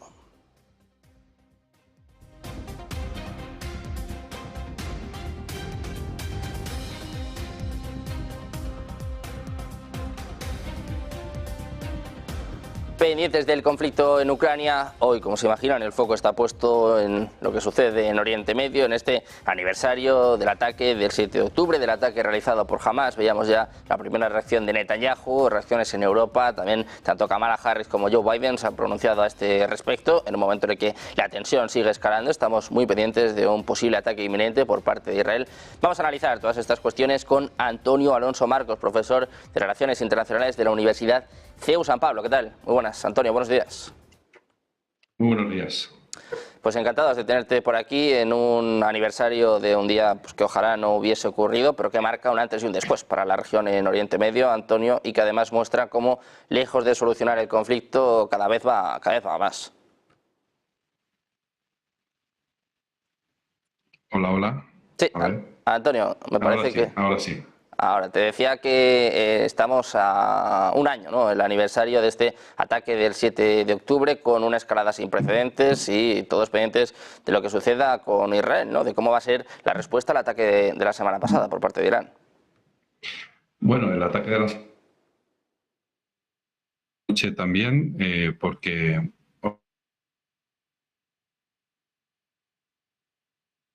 No, se ha ido, se ha desconectado. Bueno, sí, decía que no solo la respuesta al ataque iraní de la semana pasada, sino el ataque de Hezbollah de esta noche, por el cual se ha atacado la ciudad de Haifa, una ciudad que es muy importante, ¿no? Aparte de Jerusalén y Tel Aviv, pues una de las ciudades más pobladas de todo Israel. Hay que tener en cuenta que el tamaño de Israel es desproporcionado, ¿no?, en el sentido de que su poderío militar es mucho mayor que sus dimensiones geográficas e incluso de población, ¿no? Son casi 9 millones de habitantes, es un país realmente pequeño, pero es tremendamente poderoso desde el punto de vista militar. De tal manera que efectivamente ellos se ven muy presionados en ese sentido y sienten que cualquier ataque pues puede llevarles a la destrucción. Y es esa conciencia, esa percepción de que les quieren echar al mar, pues es lo que les hace reaccionar de la manera que les hace reaccionar. Efectivamente, hoy pues se cumple un año de esa matanza, ¿no?, de esa matanza que se hizo en el sur de Israel, y efectivamente, bueno, pues es un aniversario que realmente marca no solo a la población israelí de la zona, de allí mismo, sino que marca pues un antes y un después de todo lo que son las relaciones regionales, ¿no? Y eso también hay que tenerlo en cuenta. A partir de ese momento comienza una respuesta de Israel que, de nuevo, se encuentra la razón de ser de esa respuesta de Israel, que desde luego es desproporcionada en el sentido de que mueren por el ataque de Hamas, mueren alrededor de 1.200 personas por la represión o las represalias de Israel contra Hamas en Gaza. Pues puede que hayan muerto, no se sabe bien el número exacto de víctimas, pero puede que hayan muerto 40.000. Bueno, pues hay una desproporción. ¿De dónde le viene la proporción o la idea de proporción a Israel? La idea de proporción le viene simplemente de vamos a hacer todo aquello que sea necesario para preservar nuestra supervivencia. Y si para preservar nuestra supervivencia hay que convertir Gaza en un parking, pues lo hacen y ya está, ¿no? Desde luego, ahí tiene un papel fundamental la comunidad internacional, que llevamos un año mirando cómo eso sucede, y el Consejo de Seguridad de Naciones Unidas pues prácticamente no ha dicho nada, ¿no? En ese sentido, no ha sido capaz de imponer pues todo lo que es la costumbre internacional, ¿no? Pues hay que proteger a los civiles, hay que proteger a los débiles, etcétera. El Consejo de Seguridad de Naciones Unidas no ha sido capaz de articular ni una respuesta, digamos, declarativa, ni siquiera, y mucho menos, una respuesta operativa en el sentido de enviar pues tropas de imposición de la paz, etcétera, ¿no? Con lo cual Israel ha visto que tiene vía libre para actuar y hacer lo que quiera, y por supuesto si necesita entrar en el sur del Líbano, hacer una incursión y pues, con tanques y con botas sobre el terreno, pues la hará y ya está, porque él piensa que está en su derecho. Si tiene que lanzar un misil contra una misión diplomática en Siria, pues en Damasco, pues también lo hará, porque está en su derecho y porque son objetivos legítimos según Israel. Bueno, si entramos en esa dinámica, pues es una dinámica peligrosa. Cuando perdemos de vista, digamos, la plataforma desde la que tenemos que ver las cosas, que es el derecho internacional, pues si perdemos de vista eso, entramos en una espiral en la que ya nada tiene sentido. Entonces todo está justificado y bueno, claro, y muy peligroso también el discurso de la narrativa del doble rasero. Es decir, Israel puede hacer cualquier cosa, pero pues eso también es peligroso afirmarlo así. Bueno, pues peligrosa está la situación, desde luego, en Oriente Medio. Te quiero preguntar también por los preparativos en Irán. Están en un momento de alerta máxima, esperando la respuesta de Israel, también de Estados Unidos. Contábamos que el jefe del CENCOM ha estado estos días, ha estado directamente ayer mismo, reunido con el jefe de la SFDI, evaluando las respuestas, si se va a atacar instalaciones petroleras, instalaciones nucleares de Irán. Hoy, por cierto, se hablaba también de pruebas nucleares que podrían haber tenido lugar en Irán. Te quiero preguntar por esto, porque vemos que las espadas están en todo lo alto, Antonio. Sí, mira, yo visité la OTAN en 2012 y allí todo el mundo daba por supuesto que Irán ya tenía la bomba atómica, es decir, se partía de ese presupuesto. En el año 2012 no puede ser que no fuera verdad. En el año 2012 es poco probable que Irán tuviera la bomba atómica, pero a día de hoy casi nadie duda. Cuando digo casi nadie es por prevenir, pero yo con toda la gente con la que he hablado dan por supuesto, tanto de un lado como de otro, dan por supuesto que efectivamente tienen ya la bomba nuclear. De hecho, ese terremoto de 4 grados en la escala de Richter pues es indicativo, y que luego no haya habido réplicas de ese terremoto de 4 grados nada más y nada menos, pues es indicativo de que eso no ha sido un terremoto, sino que ha sido pues una prueba nuclear, ¿no? Entonces, eso también lo saben los israelíes, ¿eh? Esa información también la tienen los israelíes.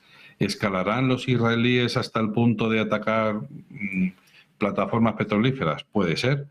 ¿Atacarán los israelíes hasta el punto de atacar instalaciones nucleares? Yo ahí no lo creo, en el sentido de que si se ataca ese tipo de instalaciones nucleares, es bien probable que Irán responda con, de nuevo, ahora sí, con armas nucleares. Entonces ya, es decir, ese es el Armagedón, ¿no? Es decir, el final de los tiempos, por lo menos para Israel, ¿no? Porque hasta ahora Israel ha atacado lugares donde viven civiles y eso no ha causado un gran revuelo internacional, no ha despertado, digamos, el castigo por parte de Estados Unidos, ¿eh? Entonces Estados Unidos haya tenido una política doble rasero, y esto hay que anotárselo, pero Israel, insisto, ha atacado a civiles, a miles de civiles, masivamente a civiles. Las Naciones Unidas deberían haber intervenido, Estados Unidos debería haber intervenido, pues si no lo ha hecho es o bien porque está muy de acuerdo con eso, o bien porque no tiene poder o capacidad o autoridad suficiente como para decirle a Israel lo que debe o no debe hacer en ese contexto. Bueno, eso ya entra dentro del campo de la opinión, pero la cuestión es, y aquí es donde yo quería subrayar acerca de la respuesta iraní, es que estamos muy equivocados a la hora de analizar a Irán, ¿no? Entendemos que a un ataque de Israel le tiene que sobrevenir inmediatamente o en un plazo prudencial de tiempo la respuesta iraní, y eso no es así. Ellos funcionan con otras categorías de tiempo totalmente distintas, y a lo mejor la venganza o la represalia o la justicia, o como se le quiere llamar, la respuesta a ese ataque israelí no viene hoy, ni viene mañana, ni dentro de 6 meses, viene dentro de un año, ¿no? Eso por un lado. Y luego por otro, que las muertes de los líderes iraníes o pro-iraníes, del líder de Hamas, los líderes de Hezbollah, o 40.000 civiles en Gaza, o los que sean en el sur del Líbano, eso primero, insisto, no implica una reacción inmediata, una respuesta inmediata, y segundo, no les amilana, no les acobarda, es todo lo contrario, ¿no? Es decir, vale, muy bien, tú me has matado a 4 personas, bueno, pues yo siempre pongo este ejemplo, ¿no? Si yo soy padre de familia y me han matado a mis 4 hijos y a mi mujer, mi horizonte vital como palestino, como miembro de Hezbollah, como miembro de Hamas, A lo mejor yo era un palestino que me era totalmente indiferente el tema de Hamás o me caían fatal los de Hamás. Pero resulta que porque han matado a Israel a mis 4 hijos y a mi mujer, bueno, pues mi horizonte vital no es viajar a Alemania y reconstruir mi vida desde cero y probar un nuevo futuro o lo que sea, ¿no? Mi horizonte vital es comprarme yo un cinturón de explosivos, montarme en un autobús en Tel Aviv, en Haifa, donde sea, y llevarme por delante a cuanto más posibles. O bien comprarme un Kalashnikov e irme bien. Entonces, ¿han matado a 40.000 civiles en la Franja de Gaza? Pues han hecho una fábrica de terroristas en ese sentido. Es decir, el día de mañana, de esos 2 millones que hoy sufren los desplazamientos de un lado a otro de la Franja de Gaza y algunos que han sufrido pues, víctimas entre sus familiares, pues el horizonte vital de esas personas no será el de la convivencia pacífica con Israel, sino el de intentar destruir y dañar al máximo posible a Israel. ¿Cuándo parará todo esto? Pues en un momento en el que el asunto, la relación haga crack y entonces, pues en fin, se llega a un punto de convencimiento en el que es inútil, consideren una de las dos partes por lo menos, o ambas partes a la vez, consideren que es inútil proseguir con esta carnicería, con esta ley del talión, que como decía, creo que era Gandhi, ¿no? Dice, con la ley del talión, con el ojo por ojo, con esa ley del ojo por ojo acabaríamos todos o tuertos o ciegos, ¿no? Entonces, pues en fin, iniciar otra senda distinta, ¿no? Ahí se necesita un punto de no retorno, un revulsivo por el cual dar marcha atrás, dar un paso hacia atrás y decir, bueno, nos relajamos y nos respondemos. Eso, por último, con eso quiero acabar, requiere dar una serie de garantías de seguridad a ambos, tanto a la parte iraní como a la parte israelí. Y esto ambos se tienen que dar cuenta de ello. Ambos tienen que reconocer el derecho a la asistencia el uno del otro, de los iraníes y también del pueblo palestino, eso por supuesto. Tienen que reconocer ambas partes la existencia y el derecho a la existencia de todos y cada uno de ellos, tal y como dijo la ONU en el año 47-48, lo reiteró, y ya está. Ese es el único punto de justicia que hay, que cada uno reconozca obligatoriamente el derecho del otro a existir, a permanecer y a tener un grado de seguridad suficiente como para dejar de estar pensando en atacarse mutuamente y empezar a desarrollarse, porque sin ese prius, sin ese dato primero, pues no se puede empezar a arrancar absolutamente nada. ¿Qué horizonte de futuro le cabe a un estudiante israelí en estos momentos? ¿No? Pues quizás hacer el servicio militar obligatorio para chicos y para chicas, por cierto, y quizás entrar en una incursión en Gaza o en el Líbano y perder ahí la vida o arriesgarse o lo que sea. Entonces, es muy importante para unos y para otros, insisto en esto, que se reconozca el derecho a la existencia y a garantizarle la seguridad el uno al otro. Si no hay convivencia pacífica, y esto es algo en lo que insiste mucho las Naciones Unidas, pues, en fin, estamos todos abocados a una espiral de violencia en la que nadie quiere entrar y en la que todos desearemos salir y Dios quiera que me equivoque, pero siendo hoy el día que es, pues es muy probable que se dé una respuesta israelí. Pues Antonio, muy pendientes de la respuesta de Israel y sobre todo de lo que estás comentando, de esta espiral de violencia que desgraciadamente parece no tener fin. Muchísimas gracias, Antonio, por estar con nosotros. Además, un placer. Buen día. Gracias a vosotros, Sergio. Buen día. Nosotros que seguimos pendientes de la actualidad, seguimos con este especial, con el foco puesto, la mirada en el aniversario del ataque del 7 de octubre, pendientes de Israel, también de la alerta en Irán. Una pausa y seguimos con toda la última hora, con el mejor análisis, los mejores expertos en negocios televisión.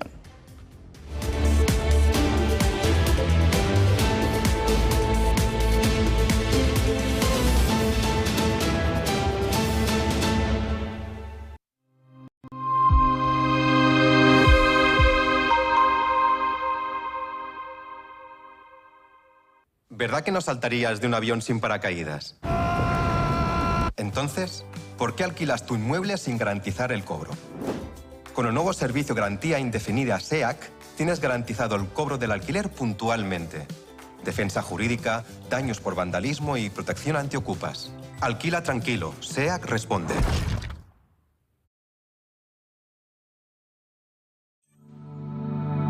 Silver Gold Patrimonio nace en 2018 con el objetivo de innovar en el mercado de los metales preciosos de inversión, ofreciendo nuevas alternativas para que cualquier persona, familia o empresa pueda entrar en el fantástico mundo de los metales de inversión de forma sencilla y acompañada por consultores expertos en el sector. Silver Gold Patrimonio quiere avanzar contigo.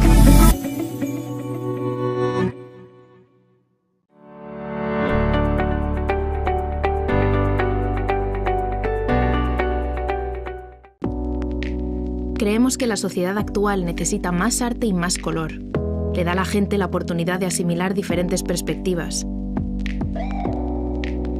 Es realmente un placer pintar este cuadro, porque es una hermosa imagen para comenzar. Lo último que pintaremos es el auricular en vez del pendiente. Using a classic and merging it with modern. This is very provoking.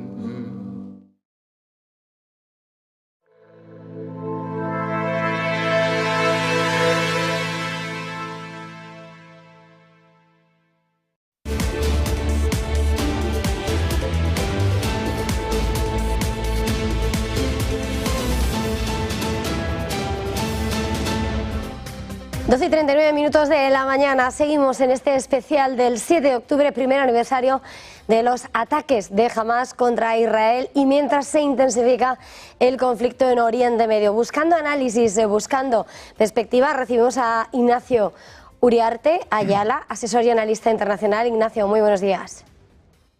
¿Qué tal? Buenos días a todos. Bueno, llegamos a este primer aniversario y lejos de suavizarse, todo se intensifica. Nuevos ataques de Hamás, Israel e Irán mirándose cara a cara. ¿Qué lectura hace ahora mismo del riesgo al que estamos asistiendo en este conflicto? Bueno, el riesgo es mayúsculo. Yo creo que en las últimas horas el mensaje de Irán de cerrar el espacio aéreo y desde luego las previsiones de todos los analistas, como el que me acaba de anteceder, de que la respuesta hoy pueda haber una respuesta simbólica también por parte de Israel, pues es grande. Hoy es un día para recordar a las víctimas, también se ha dicho esta misma mañana en todos los análisis que han tenido, 1.200 asesinados, más de 240 secuestrados, 97 que siguen todavía pasando este infierno en manos de Hamás, en territorio de Gaza, casi con seguridad, y también centenares de heridos. Desde luego, quien planeó esta masacre sincronizada, quien la coordinó y quien la ejecutó, estamos viendo a lo largo de este año que no fue solo Hamás, no pudo ser solo Hamás, no vino solo también de sus redes terroristas como Hezbollah, sino que también tiene que tener otros tentáculos que apuntan, desde luego, a Irán como uno de los principales causantes. Veremos a ver hasta dónde llega esta situación. Desde luego la escalada sigue aumentando y veremos también cómo se van situando los bloques de impacto, porque como digo, quien organizó esto sabía que también iba a impactar en las democracias, especialmente en Estados Unidos y en Europa, como se está viendo, y ojalá pues seamos capaces todos de centrar, lo primero, el mensaje en el alto al fuego, en que entre la ayuda humanitaria para todas las víctimas que están sufriendo, víctimas sobre todo civiles inocentes, y también una respuesta diplomática de alto nivel que logre estabilizar la zona, que fue lo que provocó el 7 de octubre del año pasado, desestabilizarla completamente. Queda muy lejos de lo que son los llamamientos a pie por parte de ese llamamiento de alto el fuego, porque si miramos a Israel e Irán, como decías, los tentáculos están más allá de Hamás o de Hezbollah. Las últimas 2 semanas se ha puesto en evidencia ese cara a cara mientras Israel combatía a Hezbollah e Irán lanzaba esos misiles balísticos. Ahora Israel prometiendo que Irán puede esperar ataques como los de Gaza o los de Beirut, Irán hablando de que hay que destruir a Israel como un cáncer, como una enfermedad. El escenario acerca mucho más esa guerra abierta entre Israel y ¿quién? Teherán. Sí, yo creo que el escenario ya está abierto, las cartas están encima de la mesa y es fácil ver los bandos en los que se sitúa cada uno de los países implicados. No es sencillo jugar o atender el debate público que se está dando, sobre todo en Europa y en Estados Unidos, donde algunos buscan hacer un enfrentamiento entre las víctimas, como recordar y lamentar las víctimas del 7 de octubre sea incompatible con también lamentar las víctimas civiles que está provocando esta incursión, pero este objetivo de la desestabilización tiene claros responsables y claros culpables. Y yo creo que ojalá, aunque sea muy difícil, la población civil de Oriente Medio también tendría que ser conscientes de a quién ha conseguido llevar esta situación al límite. Ojalá sean capaces los gobiernos, los países, los organismos internacionales, especialmente Estados Unidos y las fuerzas de la OTAN, consigan hacer entrar en razón a Israel, también con seguridades por parte del bloque de Irán, pero no parece en este momento sencillo. Desde el punto de vista europeo, esta situación nos debe preocupar como país y también como unidad geopolítica del sistema europeo, y debería esforzarnos a todos por tener una OTAN más fortalecida, un sistema de defensa más coordinado. Yo confío que la nueva Comisión Europea sea capaz de poner este tema como una de sus prioridades, porque desde luego esta amenaza que está viviendo ahora mismo las libertades públicas en Oriente Medio es una amenaza que está en las fronteras de la Unión Europea. Yo creo que ahora más que nunca debemos ser conscientes de que las amenazas globales son también amenazas nacionales. Gracias por este tiempo de análisis. Ha sido un verdadero placer, Ignacio Uriarte. Gracias, feliz jornada y buenas clases. Gracias a vosotros, gracias. Y nosotros a esta hora, sin lugar a dudas, tenemos que mirar cómo se traduce y cómo se engrosa la crónica de esta mañana. Máxima tensión en torno a Oriente Medio, máxima tensión en torno a ese cara a cara entre Israel e Irán, ambos prometiéndose venganza, ambos prometiéndose incluso, podría esperarse una respuesta simbólica por parte de Israel hoy a lo que fueron los ataques sorpresivos del 7 de octubre de Hamas contra Israel, y como decía Ignacio Uriarte, que sin lugar a dudas fueron unos ataques que no solamente se pudieron perpetrar con Hamas y otras milicias, sino que los tentáculos iban más allá, como se ha ido dibujando a lo largo de estos 12 meses, mirando a Irán. Y a esta hora, por supuesto, en medio del temor a que Irán eleve el conflicto o comience a haber ataques a sus sistemas petroleros, vemos como el petróleo se está disparando esta mañana. Vemos un 2,5% de subida en el West Texas de referencia en Estados Unidos en 76,37 dólares el barril, y el Brent de referencia en Londres 2,29% de subida hasta los 79,84 dólares y subidas del 0,33% para la onza de oro en 2.676 dólares.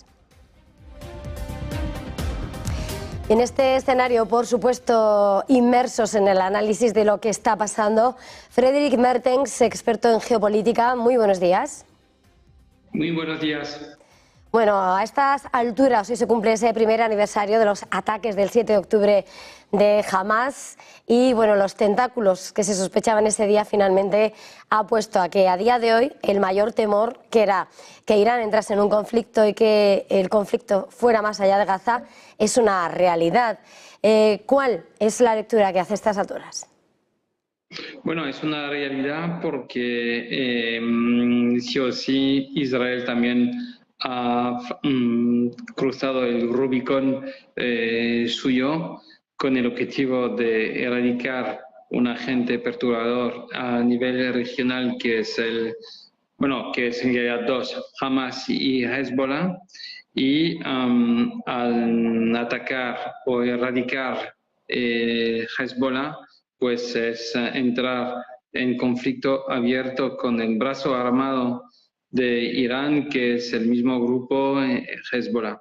Hay que tener en cuenta que el ejército regular iraní no tiene la misma potencia que ese grupo, que está en realidad repartido no solo en la Franja de Gaza o Líbano, también está en Irak, también está en Siria. Es, como dicen algunos expertos, que Hezbollah es el Estado dentro del Estado libanés, y es un Estado que, entre comillas, que se extiende más allá del Líbano. Así que, pues sí, entramos en una lógica de conflicto abierto, porque Hezbollah es digamos, el brazo que sostiene el régimen como potencia militar, entre comillas, como potencia de fuerzas armadas, con capacidad de influencia en otros grupos armados pues de la misma tendencia religiosa y ideológica. Y eso, entramos en un conflicto abierto porque el régimen iraní se mantiene gracias a ese poderío militar, a sabiendas que todavía no tiene el arma nuclear, e Israel, claro, quiere aprovechar de la situación para alejar lo máximo posible a Irán del programa nuclear militar.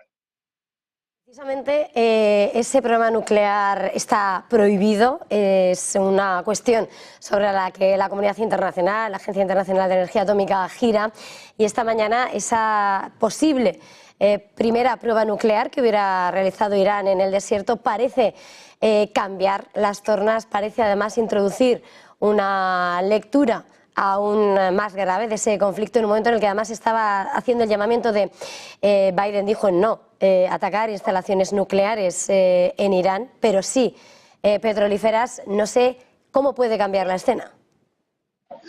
Bueno, es que el problema es que estamos enfrentados a una carrera contra el reloj para Irán en cuanto a la obtención del arma nuclear. De momento no se prevé, o sea, la comunidad internacional y sobre todo los Estados Unidos y los aliados prefieren atacar Irán donde hace daño en la inmediatez, que es el petróleo, porque claro, el programa nuclear no se pone en marcha, o sea, no concluye con la obtención definitiva o absoluta del arma nuclear en 24 horas o 48 horas. Hace falta meses, por no decir, bueno, un año o dos. Mientras que el petróleo, pues con una destrucción dentro de algunas horas, por no decir minutos, pues ese es quizá más eficaz en términos de daño. También no nos olvidemos que detrás del programa nuclear iraní pues hay otras potencias nucleares o potencias como Rusia y China, que colaboran con Irán desde hace ya tiempo, años. ¿Por qué colaboran? Pues porque tienen un enemigo común que es Estados Unidos, o por decir en términos más genéricos, Occidente. Esos tres, con un cuarto más pequeño que es Corea del Norte, pues tratan de replantear el papel que tenemos nosotros occidentales en la región de Oriente Medio, y va incluido en esto la cuestión nuclear. Tenemos potencias oficiales con el nuclear, pasando por Estados Unidos, Rusia, Reino Unido, Francia, etcétera, etcétera. Y después tenemos países que tienen de manera oficiosa la arma nuclear, como Israel, y tenemos otros que no están declarados como potencia nuclear, pero que podían convertirse en ella, y son países más pequeños, menos controlados y menos controlables. Y países pequeños, podemos, a nivel nuclear, podemos incluir Irán. Estaba señalando realmente cómo ese programa nuclear iraní cuenta con lo que son otras potencias como Rusia y como China. Claro, en un momento en el que además, viendo lo que pueden ser las conexiones, en un momento en que también hay otro conflicto como es la guerra en Ucrania, ¿cree que de alguna manera pueden conectarse ambos conflictos? Sí, porque tenemos los mismos actores, exceptuando iba a decir exceptuando Irán, pero no. Tenemos exactamente los mismos actores en ambos conflictos. Directamente o indirectamente. Directamente, pues tenemos a los occidentales, empezando por Estados Unidos, que están en ambos frentes, por eso y en otros, y por eso la alianza entre el eje del malo, como se decía antes, es decir, o decía George Bush después de los atentados de Nueva York, es decir, que tenemos en la misma línea del eje China, Corea del Norte, Irán, ¿vale? Y Rusia. Pues esos países, están presentes también en el conflicto de Ucrania con Rusia, puesto que los iraníes, los coreanos del norte y los chinos son proveedores de material militar o de drones o de algunas piezas necesarias para construir drones a favor de Rusia. Y esto se inscribe en lo que he comentado, en la dinámica de que replanteamos el papel, el liderazgo de los occidentales, sobre todo de Estados Unidos a nivel mundial.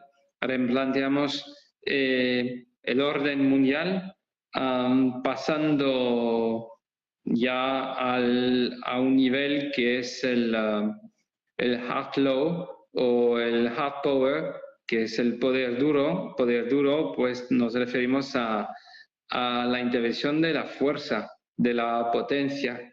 El poder blando, pues es más bien negociaciones, tipo de influencia de la opinión pública internacional. Ahí no, pasamos a un nivel más alto, y a mí lo que me preocupa es que esa dinámica o dialéctica o diálogo, porque finalmente en un conflicto armado es, entre comillas, un diálogo o un intercambio de mensajes entre potencias o países en conflicto. Y si durante décadas hemos pasado por la diplomacia multilateral, las organizaciones internacionales, organizaciones integradas como por ejemplo la Unión Europea, ahora estamos en una dinámica general que pasa por la ley del más fuerte. Y eso funciona con países cuyo sistema democrático no existe o está fallando. Y ahí viene el peligro de la contaminación de esas ideas. Para acabar con esta cuestión, pues a nivel mundial, casi todos los países que tienen la capacidad de gastar un presupuesto nacional en el armamento o en el desarrollo armamentístico, pues lo han hecho. Todos los presupuestos militares han aumentado. Y eso es la señal de que muchos países que sean democráticos o no, ya tienen algunas dudas sobre la eficacia del poder blando. Pues muchísimas gracias por este tiempo de análisis, Frédéric Mertens. Feliz jornada, feliz navegación. Hasta luego. Y nosotros en este escenario seguimos haciéndonos eco de noticias de última hora. Antes de hacer una pausa, tenemos que mirar lo que acaban de llegar las declaraciones por parte de Jordania. El ministro de Exteriores, Ayman Safadi, acusa a Israel de empujar a Oriente Medio a una guerra total. Dice que la agresión israelí que comenzó en Gaza y ahora continúa en el Líbano está empujando a toda la región al abismo de una guerra regional en toda regla. Declaraciones que pone sobre la mesa durante su visita a Beirut, la capital del Líbano, en el primer aniversario del ataque de Hamas contra Israel que llevó al país a declarar la guerra y a iniciar el conflicto en Gaza. Añade el ministro de Exteriores de Jordania que Amán sigue comprometida con el apoyo a la estabilidad política del Líbano y pide un alto el fuego impuesto por la comunidad internacional. También apoya el caso de Sudáfrica contra Israel en la Corte Internacional de Justicia, afirmando que las acciones de Israel en Gaza cumplen con la definición legal de genocidio. Hacemos una pausa y enseguida volvemos.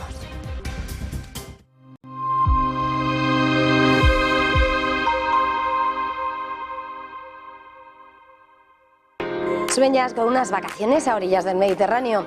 Oliva Nova Beach & Golf Resort es tu destino ideal. Un hotel en primera línea, las dunas, alquiler vacacional en nuestras villas y apartamentos. Sea como sea que te guste viajar, en Oliva Nova encontrarás la opción de alojamiento perfecta para ti. El resort para los deportistas. En Oliva Nova encontrarás instalaciones deportivas como un campo de golf de 18 hoyos diseñado por el legendario Seve Ballesteros, 7 pistas de pádel al aire libre, rutas en parajes cercanos como el Parque Natural del Montgó y la Marjal Pegoliva y la posibilidad de practicar deportes acuáticos en las cristalinas aguas del mar Mediterráneo. El resort para los foodies. En Oliva Nova podrás disfrutar de la buena mesa y saborear el Mediterráneo en todos sus restaurantes, a platos de autor con ingredientes cuidadosamente seleccionados, deliciosas paellas, recetas locales y producto de cercanía. Y todo ello regado con un buen vino. El resort para los que buscan desconectar. En Oliva Nova todos encontrarán una manera para evadirse de la rutina. Los más pequeños de la casa podrán disfrutar de los diferentes programas de animación infantil y un oasis de relajación para los no tan pequeños. Un circuito spa, sauna, masajes y tratamientos de belleza. No se nos ocurre un escenario mejor, una playa de fina arena blanca, aguas cristalinas y poco profundas, protegida por dunas naturales. Además de encontrar todo lo que necesitas para unas vacaciones perfectas, te ofrecemos un 15% de descuento exclusivo para ti. Reserva ahora en www.olivanova.com con el código promocional NEGOCIOSTV y disfruta de tus vacaciones en la playa al mejor precio. Oliva Nova, el resort de las experiencias.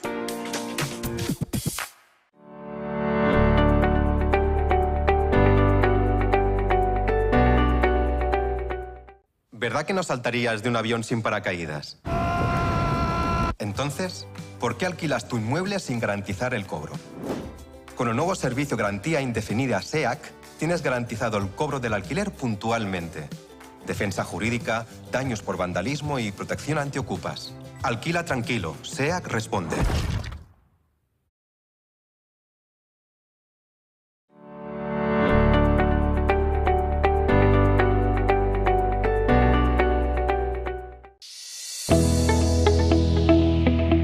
No puede volver atrás y cambiar el principio, pero puede comenzar donde está y cambiar el final. En Luna Sevilla queremos ser su asesor financiero de referencia para mejorar su presente y su futuro patrimonial, prestando nuestros servicios como agentes de Caser Asesores Financieros. Somos una empresa con una clara apuesta por la formación de calidad, la información transparente y objetiva, y por el asesoramiento financiero personalizado y continuado. Visite nuestra web lunasevilla.es o llame al 91 762 3442.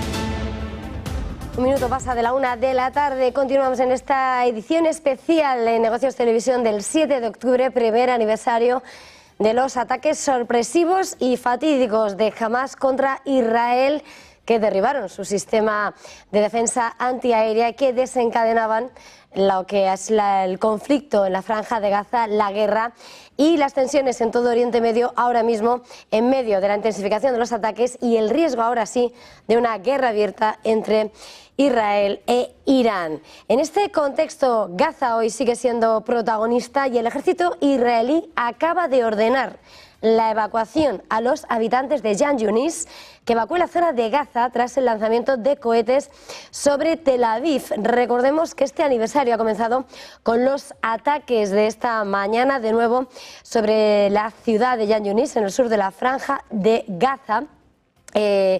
Desde esta ciudad, lanzamiento de cohetes hacia el centro de Israel.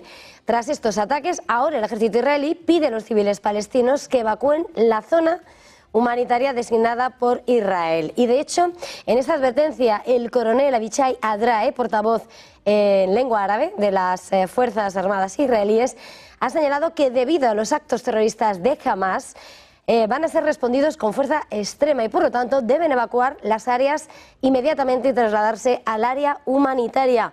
es la urgencia, va a ser la respuesta de Israel a lo que han sido los lanzamientos por parte de Hamás desde Khan Yunis esta mañana a Tel Aviv. Israel, que se encuentra en estado de alerta máxima desde el sábado, precisamente de cara a este aniversario del 7 de octubre, se intensifica la tensión. Beatriz Gutiérrez, doctora en Relaciones Internacionales en la Universidad Europea de Madrid. Beatriz, muy buenos días. Hola, buenos días. Bueno, vemos cómo el conflicto va a más y ahora la respuesta, estamos esperando la respuesta de Israel a Irán por la andanada de misiles, pero al mismo tiempo concentrado en responder a los ataques de Hamás. ¿Qué lectura hace? A ver, por una parte tenemos el escenario iraní, todavía no se sabe exactamente cuál va a ser el modelo de respuesta de Israel, con lo cual nos tenemos que basar en la respuesta que proporcionó en el mes de abril, cuando Irán atacó con el enjambre de drones a mediados de mes. Si asumimos que van a utilizar o que van a seguir con la misma lógica estratégica, estaríamos hablando de pues, un ataque fundamentalmente contra infraestructuras más o menos estratégicas, políticas, militares, pero en principio un ataque a gran escala estaría fuera de la ecuación porque arrastraría a la comunidad internacional directamente. Entonces creo que es un escenario que ni a Israel ni a Irán les interesa. Irán por la cantidad de problemas internos que tiene ahora mismo y en el caso de Israel, pues bueno, porque sería un tercer frente y ya no sería un frente de contrainsurgencia, operaciones de limpieza, sino que sería un escenario de guerra convencional. Respecto a la Franja de Gaza, pues bueno, como estabais mencionando, todavía hay focos de resistencia. Evidentemente las fuerzas de Hamás se han ido desplazando progresivamente al sur, pero una vez que llegaron a la zona de Rafah, pues los grupos resistentes que quedan, no solamente de Hamás, de grupos como Yihad Islámica Palestina, que también es muy potente, se han diseminado otra vez por la Franja de Gaza en la medida de lo posible.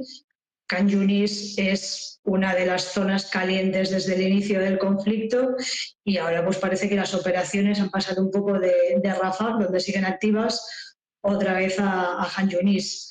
Lo que sucede es que ya estamos hablando de un escenario de consolidación y ya no de limpieza. La diferencia es que los escenarios de limpieza se va prácticamente ciudad por ciudad, como su nombre indica, limpiándola de elementos insurgentes, terroristas, irregulares, etcétera, y ahora ya simplemente no estamos hablando de tener que hacer un barrido en toda la ciudad, sino en las zonas donde se encuentran los focos de resistencia, consolidarlos. Con lo cual, bueno, ya son operaciones que no es que dejen de ser complejas, pero son muchísimo más quirúrgicas que la fase anterior. El problema es que, evidentemente, junto con los efectivos de Hamás y Yihad Islámica que hayan vuelto a Khan Yunis, también ha vuelto muchísima población a sus casas. Con lo cual, a fin de cuentas, la población civil es la que sigue sufriendo los efectos del conflicto, independientemente de cuál sea la fase de complejidad. Beatriz, estaba señalando en la lectura de ambos frentes, ¿no?, la dificultad y lo poco que a nadie le interesa un enfrentamiento entre Israel e Irán, una guerra abierta, pero en el lenguaje lo que estamos viendo es un tono sumamente...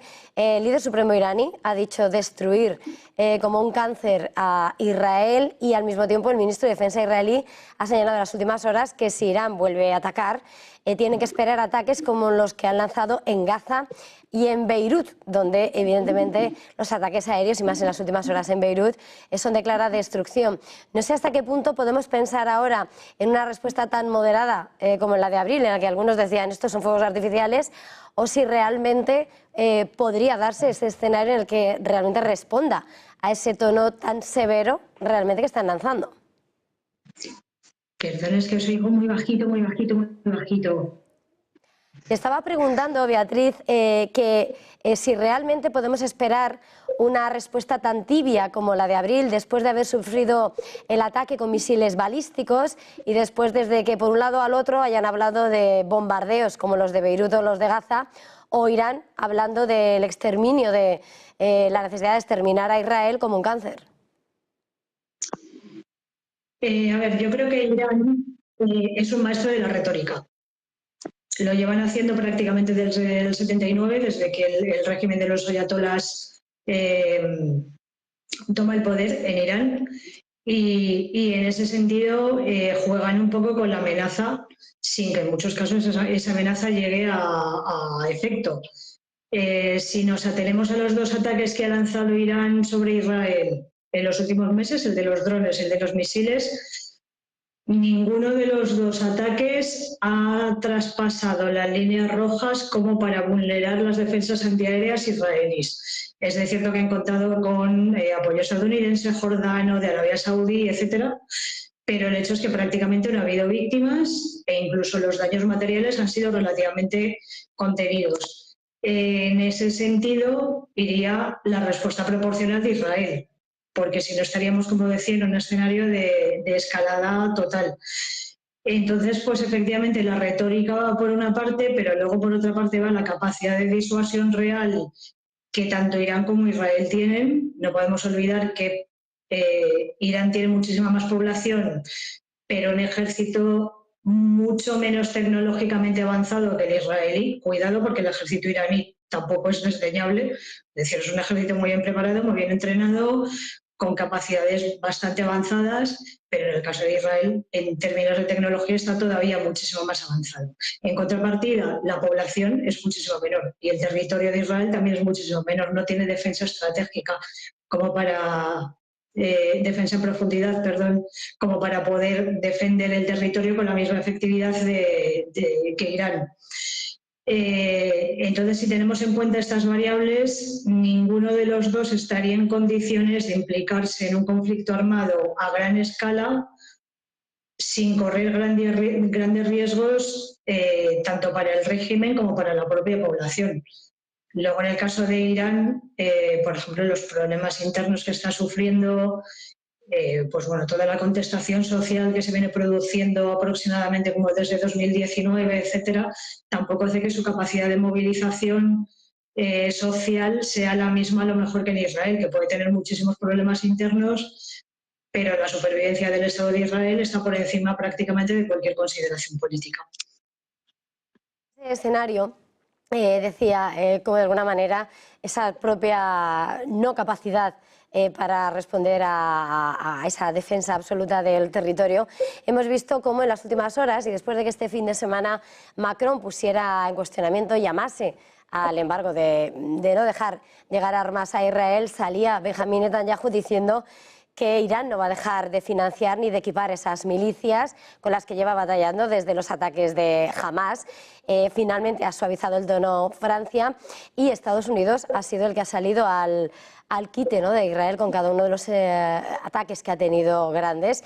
Tenemos que esperar, por tanto, que aún así se sigan posicionando más firmemente los aliados por cada uno de los bandos en un momento en el que a ninguno le interesa el conflicto, pero que tiene visos de no terminar en el corto plazo. A ver, los alineamientos están llamando un poco a la contención y creo que eso es el mensaje con el que nos tenemos que quedar. Evidentemente, el, entre comillas, bloque occidental tiende a apoyar a Israel, también especialmente porque Irán, desde que comenzó su programa de enriquecimiento de uranio en el 2000-2005, ha ignorado totalmente todas las indicaciones de la comunidad internacional, de las Naciones Unidas, etcétera. Ni siquiera se sabe en qué grado de avance está ese programa nuclear y eso evidentemente hace que tanto los países de la Unión Europea como la OTAN, en términos generales, Estados Unidos, Canadá, etcétera, pues tengan bastantes suspicacias acerca de qué es lo que está sucediendo en Irán. El mensaje de Macron, en mi opinión, no está haciendo otra cosa más que llamar también a la contención y tratar de prevenir una escalada. ¿Hasta qué punto Israel es dependiente o no de los envíos de armas de Francia? Bueno, pues eso es bastante discutible. Ahora mismo Israel no es el Israel de los años 60, que dependía del armamento que le enviaba prácticamente casi todos los estados occidentales, sino que Israel es un país bastante dependiente, tiene el apoyo de Estados Unidos. Es cierto que con ciertas limitaciones y con ciertas llamadas también a la contención, pero bueno, pues el mensaje de Macron no deja de ser una llamada a la calma y una llamada a prevenir una ulterior escalada. En este escenario, Beatriz, una de las cuestiones que esta mañana ha desestabilizado ha sido las informaciones por parte de Al Jazeera de que Irán habría llevado a cabo también presuntamente la primera prueba nuclear en el desierto, en un momento en el que, históricamente, obviamente, Israel está trabajando por impedir que tenga ese arma nuclear en un programa, por otra parte, militar que está prohibido. Preocupa en un momento en el que, en esos alineamientos, sin lugar a dudas, Irán cuenta, ¿no?, con el respaldo de Rusia o de China, que están más Corea, más enemistados siempre con Estados Unidos. Si Irán tuviese de verdad una bomba atómica, seguramente la habría promocionado a bombo y platillo, porque la clave de la disuasión nuclear es que el resto de países del entorno sepan que tienes un arma atómica o por lo menos tengan grandes sospechas. Por ejemplo, Israel nunca ha publicado a bombo y platillo que tienen armas atómicas, pero es básicamente un secreto a voces. Irán, hasta donde sabemos, todavía no. Pero efectivamente pudiera ser, porque se ha detectado actividad sísmica, anómala, etcétera, que pudiera ser que ya sí que cuente con algún tipo de elemento o artefacto nuclear. Sin embargo, los países que mencionas, por ejemplo Rusia, por ejemplo China, también tienen un considerable arsenal atómico, Israel también, Estados Unidos también. Entonces, no necesariamente el hecho de que Irán haya desarrollado con plenas capacidades un arsenal atómico significa que lo vaya a utilizar, significa que está un paso más allá dentro de la estructura de disuasión internacional. Claro, teniendo en cuenta que es un país que tampoco se ha comportado siempre y en todo momento de forma respetuosa con la comunidad internacional, sino que en muchas ocasiones pues, se ha mantenido al margen, ha actuado un poco al margen ya no solamente del derecho internacional, sino al margen un poco de las normas de conducta consuetudinarias a nivel internacional. El riesgo que existe es que a lo mejor cuando en la comunidad internacional impera el principio de disuasión, que es la base de la contención, es decir, yo no te ataco porque yo tengo bombas atómicas, tú también tienes bombas atómicas, entonces si nos atacamos estaríamos en un escenario de destrucción mutua asegurada, como sucedía en la Guerra Fría, pues se puede dar la paradoja de que a lo mejor Irán, en un determinado escenario, sí que utilizase el arsenal nuclear a unas sabiendas de que eso desataría el caos y abriría las puertas del infierno. Entonces, el riesgo, más que de que tenga arsenal nuclear o no, creo que vendría precisamente de hasta qué punto Irán tiene la responsabilidad internacional como para operar dentro de los márgenes de la disuasión internacional o directamente violaría este principio no escrito. Pues muchísimas gracias por este tiempo de análisis, ha sido un verdadero placer. Gracias por este tiempo. Beatriz Gutiérrez, de la Universidad Europea de Madrid. Feliz jornada, felices clases. Muchísimas gracias. Y nosotros en este punto tenemos que continuar ya a esta hora, sin lugar a dudas, haciéndonos eco de las noticias que van engrosando la crónica de la mañana. Se cumple el primer aniversario de los ataques sorpresivos del 7 de octubre de Hamás contra Israel, lo que detonaba el conflicto, la declaración de guerra y la guerra en Gaza. Ahora las autoridades gazatíes acaban de denunciar, esas autoridades de la Franja de Gaza, controlada por el movimiento de resistencia islamista de Hamás, han denunciado este lunes que esa ofensiva desatada tras los ataques de Hamás se han cobrado la vida de 41.900 personas y 97.300 heridos tras un año de ofensiva de Israel. Las autoridades ponen estos números cuando se cumple el primer aniversario de esos ataques, que en un solo día se cobrará la vida de 1.200 israelíes.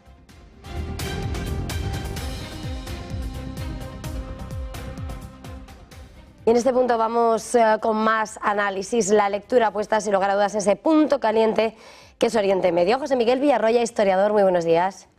¿Qué tal? Muy buenos días. ¿Cuál diría que es ahora mismo ese escenario un año después de esos ataques contra Hamas y una vez que esos tentáculos se confirmaron que estaba detrás, Irán? Bueno, la situación en la que estamos es que Israel lo que pretende es dos objetivos, o tres. Por un lado es la expulsión de la población palestina, no solamente de Gaza, sino también de Cisjordania, para crear el Gran Israel, que es el objetivo sionista por excelencia, y ello lo está llevando a través de un genocidio. Es decir, esto es lo que estamos viendo. Al mismo tiempo, pues aprovecha la situación para intentar destruir a Hezbollah y también controlar la parte sur del Líbano, que formaría parte de lo que era el antiguo Estado, el Reino de Israel bíblico. Esas zonas son zonas, sobre todo Gaza y la zona sur del Líbano, también son importantes económicamente porque enfrente de sus costas se han descubierto importantes bolsas de gas. Por lo tanto, si las controla Israel, pues económicamente funcionaría.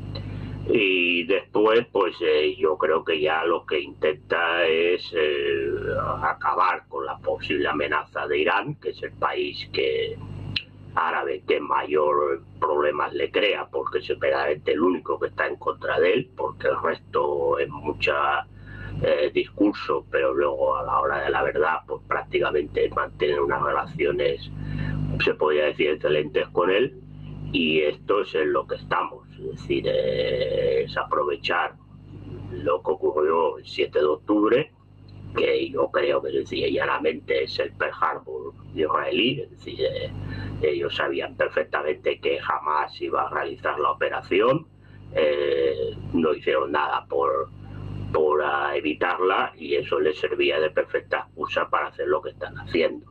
Es decir, y tampoco hay que olvidar que Hamas ha sido financiada indirectamente por Israel durante mucho tiempo vía Qatar. Es decir, que por lo tanto estamos en una situación donde se creó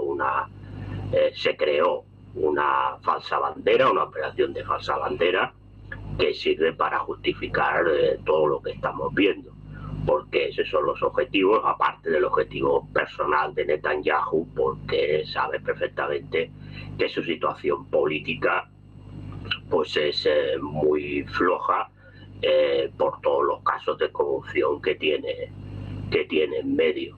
Bueno, aquí el problema con Irán será lo que quiera hacer Estados Unidos, porque Israel por sí sola no puede derrotar a Irán y dependerá de lo que dictamine Estados Unidos. Yo creo que la llave de lo que pueda pasar, si la situación en Oriente Medio escala a algo mayor, estará en lo que decida la Casa Oval, no lo que se decida en Tel Aviv. Este escenario, porque lo que hemos visto es como Irán lanzaba misiles balísticos hace una semana contra Israel, cuando comenzaba esa incursión por tierra en el Líbano, y lo que se ha prometido por la parte del discurso ha sido precisamente responder a Irán con ataques similares a Beirut o a Gaza, donde hemos visto ataques aéreos iluminando el cielo y ataques y destrucción absoluta. ¿Cree, por tanto, que puede darse ese escenario? Porque estamos esperando la respuesta significativa, que es como se ha adelantado por parte de Israel, pero en un momento en el que el gran temor está en una guerra abierta entre Israel e Irán ha dicho ya que está preparado para responder a lo que haga Israel. Bueno, el tema es que el ataque iraní fue evidentemente mucho más potente que el que se hizo en abril. Consiguió muchos objetivos, por mucho que la prensa intente decir que no alcanzaron los objetivos previstos, sí que los alcanzaron. El tema es saber si esto estaba medio pactado con Estados Unidos. Hay informaciones que dicen que es así, yo no tengo la información ni la seguridad. bueno, si lo que Irán pretendía era que Israel detuviera los ataques a Gaza y Hezbollah, pues hemos visto que ese objetivo no se ha cumplido, porque la misma noche, una vez finalizados los bombardeos de Irán, pues Israel sigue bombardeando Beirut y Damasco. Es decir, que siempre hay que también poner la carta Siria, porque ahí también Israel pretende eliminar al Assad, que no pudo durante las primaveras árabes. Y la respuesta que dé Israel a Irán, pues repito, estará en manos de lo que diga Washington. Hemos oído cosas contraproducentes. No hablo del discurso de Trump, porque Trump en este momento no es presidente. Hablo de lo que ha dicho la administración norteamericana. Primero Biden vino a decir que se podían atacar a instalaciones petrolíferas, pero luego ya sí que salió una información más oficial diciendo que no se estaba por la labor. Es evidente que a Estados Unidos no le interesa que se destruyan las instalaciones petrolíferas de Irán, porque ahí hay un acuerdo tácito no escrito para que Irán mantenga la producción, porque de esa manera también pone en jaque a Arabia Saudí, que en este momento juega un poco a la ambivalencia con los BRICS y demás. Por lo tanto, bueno, vamos a ver cuál es la respuesta de Israel. Es evidente que Israel atacará a Irán. ¿Cuándo? Pues salía información de que hace poco o hace 2 días que iba a atacar ya, no se ha producido. Yo creo que el tema está en que Estados Unidos le está frenando en estos momentos, porque yo vengo ya diciendo varios días que me habéis entrevistado aquí que el factor elecciones norteamericanas en estos momentos es fundamental. Las encuestas o todo lo que está saliendo en las elecciones es que hay un empate técnico que va a depender de 3 o 4 estados bisagras para quien gana las elecciones, y es evidente que no tanto en el lado republicano, pero sí en el lado demócrata, muchos votantes no están por la labor de lo que está pasando en Palestina, ni de implicarse en una guerra abierta en Oriente Medio. Yo creo que ahí es lo que está frenando a Estados Unidos o la administración demócrata en sí, para que el tema se intente no llegar a una escalada mucho mayor. Entonces veremos cuál es la respuesta que va a dar Israel y qué es lo que va a atacar.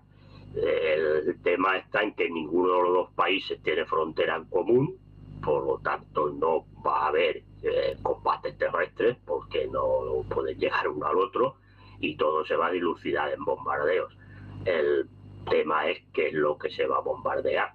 Es evidente que si Israel bombardea pozos petrolíferos, pues entraremos en un problema mayor, porque Irán ahí sí que va a dar una respuesta mucho más contundente, aparte de todo el problema que generaría pues a nivel económico mundial, ¿no? Es decir, eso aumentaría el precio del petróleo, generaría mucha más inflación, cosa que a Estados Unidos tampoco le conviene, digo, a la administración demócrata, porque eso lo aprovecharía Trump para decir que la economía norteamericana va mal, y en esta situación estamos. Yo repito, creo que la decisión se está tomando en Washington, no en Tel Aviv. Entonces veremos qué es lo que deciden, pero es evidente que Israel va a atacar, porque no puede permitirse, de cara a su población interna, su población, que Irán haya atacado. Ya atacó la otra vez y no hubo respuesta de Israel. Yo creo que por la contundencia de este ataque iraní es muy difícil que Israel no dé una respuesta, más que nada por tema de consumo interno. Pues muchísimas gracias, ha sido un verdadero placer este tiempo de análisis. José Miguel Villarroya, historiador, gracias, muchas gracias por estar en Negocios Televisión. Muchas gracias, un placer. Nosotros hacemos una pequeña pausa y enseguida continuamos con esta jornada especial de este primer aniversario del 7 de octubre con la mejor programación y análisis. Enseguida con Sergio Fernández.